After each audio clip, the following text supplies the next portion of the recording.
জরুরি পরিস্থিতি number 2, বয়লারের বার্নারে backfire হওয়া। অর্থাৎ বয়লারের বার্নারে যদি ব্যাকফায়ার কখনো হয় তাহলে এটি জরুরি পরিস্থিতি তৈরি করবে বা ইমার্জেন্সি সিচুয়েশনে তৈরি করবে। এই সময়ে কি করতে হবে সেই সম্বন্ধে ইনস্ট্রাকশন হচ্ছে, অবশ্যই দ্রুত বয়লারের বার্নারটা বন্ধ করার চেষ্টা করতে হবে। সেই ক্ষেত্রে বয়লারের ইমার্জেন্সি সুইচ প্রেস করে বয়লারটাকে বন্ধ করার চেষ্টা করতে হবে।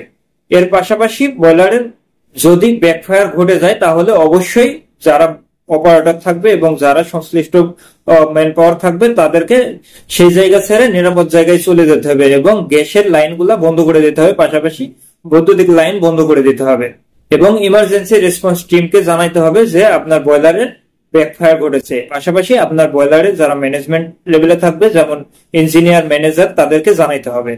ব্যাকফায়ার যেন না ঘটে সেজন্য আমাদের পূর্ব উপস্থিতি হিসেবে বয়লারের এয়ার এবং ফুয়েল রেশিও ঠিক রাখতে হবে। বয়লারে যদি কোনো কারণে বার্নার মিস করে তাহলে বারবার বার্নার মিস করানোর পরিবর্তে বয়লারে কেন বার্নার মিস করেছে সেটা আগে পর্যবেক্ষণ করতে হবে, করে সেই সমস্যাটা সমাধান করে তারপরে বয়লারকে রান করার চেষ্টা করতে হবে।